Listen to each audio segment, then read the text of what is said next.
Hello everyone, welcome to सरकारी library. और आज हम इस वीडियो में झारखंड का जो 29 दिसंबर का करंट अफेयर है तो उसको हम इस वीडियो में डिस्कस करेंगे।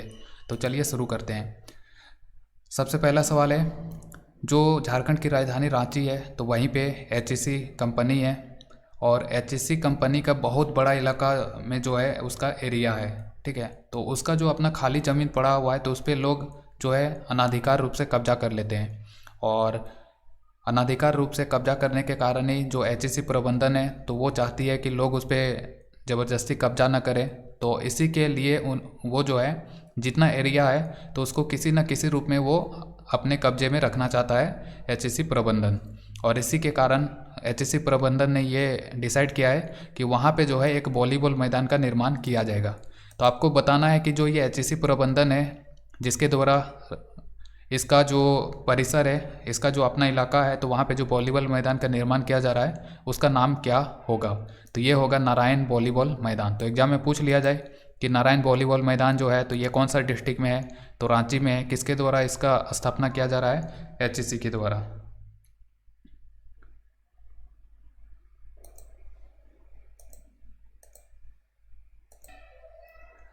अगला सवाल है, जो बिहार की राजधानी पटना है तो वहीं पे इंडियन मेडिकल एसोसिएशन का एक नेशनल कॉन्फ्रेंस का आयोजन किया गया था। और उसी दौरान ये फैसला लिया गया कि रांची सदर अस्पताल का एक डॉक्टर है जिनको कि बेस्ट यंग डॉक्टर अवार्ड 2020-21 दिया जाएगा। तो आपको बताना है कि जो ये डॉक्टर हैं रांची सदर अस्पताल के जिनको कि ये बेस्ट यंग डॉक्टर अवार्ड 2021 दिया गया है तो ये कौन है? तो ये है डॉक्टर अजीत। अगला सवाल है, झारखंड का कौन सा अस्पताल है जिसको कि भारत सरकार का विज्ञान और प्रौद्योगिकी मंत्रालय के तहत एक विभाग है जिसका नाम है वैज्ञानिक और औद्योगिक अनुसंधान विभाग। तो इसी के द्वारा झारखंड का ये अस्पताल है, हॉस्पिटल है जिसको कि रिसर्च संस्थान का दर्जा दिया गया है। तो ये कौन सा हॉस्पिटल है? तो ये है रिम्स रांची।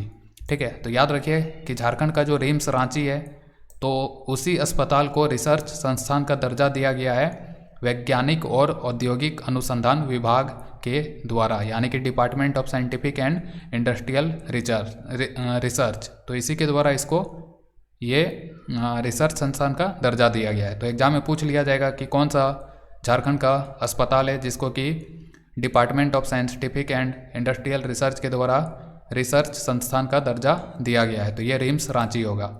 अब ये जो रिसर्च संस्थान का जो दर्जा मिला है तो इसको मिलने के बाद रिम्स में जो विदेशों से जितने भी मशीन आएंगे, नई नई टेक्नोलॉजी वाले जितने भी मशीन आएंगे तो उन पे पहले कस्टम ड्यूटी लगता था। तो अब जो है रिसर्च संस्थान का दर्जा मिलने के बाद कस्टम ड्यूटी नहीं लगेगा।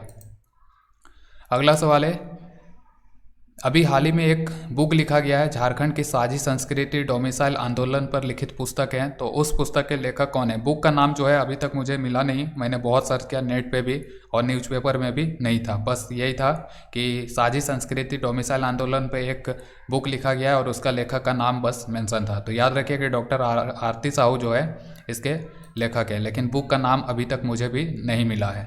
मिलेगा तो यहीं पर जो वेबसाइट है हमारा तो वहीं पर हम अपडेट कर देंगे। अगला है, नई दिल्ली में आयोजित अंतर्राष्ट्रीय साहित्य महोत्सव में रांची की कौन सी साहित्यकार हैं जिसको कि नेशनल लिटरेसी अवार्ड तथा ग्लोबल ह्यूमन अवार्ड से सम्मानित किया गया है? तो ये है डॉक्टर रजनी शर्मा चंदा। ठीक है, तो याद रखिए कि डॉक्टर रजनी शर्मा चंदा जो है तो इनको नेशनल लिटरेसी अवार्ड और ग्लोबल ह्यूमन अवार्ड से सम्मानित किया गया है। और इसी दौरान ये जो सम्मेलन हुआ था, ये महोत्सव जो हुआ था अंतर्राष्ट्रीय साहित्य महोत्सव का, तो इसी दौरान ग्लोबल साहित्य मंजरी नामक एक पुस्तक भी रिलीज किया गया है। और इसी पुस्तक में जो ये डॉक्टर रजनी शर्मा चंदा हैं तो इनका 2 रचना प्रकाशित भी हुआ था। तो याद रखिए कि झारखंड के ये साहित्यकार हैं नेशनल लिटरेसी अवार्ड और ग्लोबल ह्यूमन अवार्ड जिनको मिला है डॉक्टर रजनी शर्मा चंदा को। अगला है, झारखंड की राजधानी रांची में 2 दिवसीय रांची लिटरेचर फेस्टिवल का आयोजन जो है 29 से लेकर 30 दिसंबर तक आयोजन किया गया और ये रांची में हुआ था। और आपको बताना है कि ये जो रांची लिटरेचर फेस्टिवल का आयोजन 2 दिनों तक चला रांची में, तो ये कहाँ पे, किस स्थान पे ये लिटरेचर का फेस्टिवल लगा था? तो ये था RKDF विश्वविद्यालय अरगोड़ा रांची में। अब यहाँ पे जो RKDF विश्वविद्यालय है तो ये प्राइवेट यूनिवर्सिटी है, तो इसके बारे में देख लेते हैं। RKDF यूनिवर्सिटी सबसे पहले देखिए कहाँ पे है, झारखंड में, अरगोड़ा रांची में है। इसका संस्थापक का नाम क्या है, डॉक्टर सुनील कपूर है। और जो ट्रस्ट है जिसके द्वारा इसका स्थापना किया गया था तो उस ट्रस्ट का नाम है Ayushmati educational and social society. ठीक है, तो ये जो ट्रस्ट है तो इसके द्वारा भारत में कई सारे कॉलेज भी खोले गए हैं, उनमें से एक रांची में खोला गया RKDF यूनिवर्सिटी, और फाउंडर का नाम याद रखें डॉक्टर सुनील कपूर। ठीक है, और इसका स्थापना जो है वर्ष 2018 में किया गया था। अगला सवाल है, आने वाला जो वर्ष है 2022, तो 2022 का गणतंत्र दिवस परेड यानी कि 26 जनवरी 2022 के दौरान जो है 26 जनवरी 2022 को झारखंड समेत देश भर के गुमनाम क्रांति वीरों की पहली बड़ी पेंटिंग लगाई जाएगी इस परेड में। 26 जनवरी को जो परेड आयोजन होगा गणतंत्र दिवस के दिन, तो उसी दिन एक बहुत बड़ा पेंटिंग लगेगा जिसमें बहुत सारे क्रांतिकारी वीर जिन्होंने अपना योगदान दिया है भारत को आज़ाद कराने में, जो कि लोग जिनको नहीं जानते हैं, जो गुमनामी के अंधेरे में हैं, तो उन्हीं को लेकर एक बड़ा पेंटिंग बनाया गया है और उस पेंटिंग का प्रदर्शनी होगा गणतंत्र दिवस को 26 जनवरी 2022 को। तो ये जो पेंटिंग बनाया गया है तो उसको बनाने के लिए किस संस्था के द्वारा भुवनेश्वर में 12 से 17 दिसंबर तक कला कुंभ आयोजन किया गया था।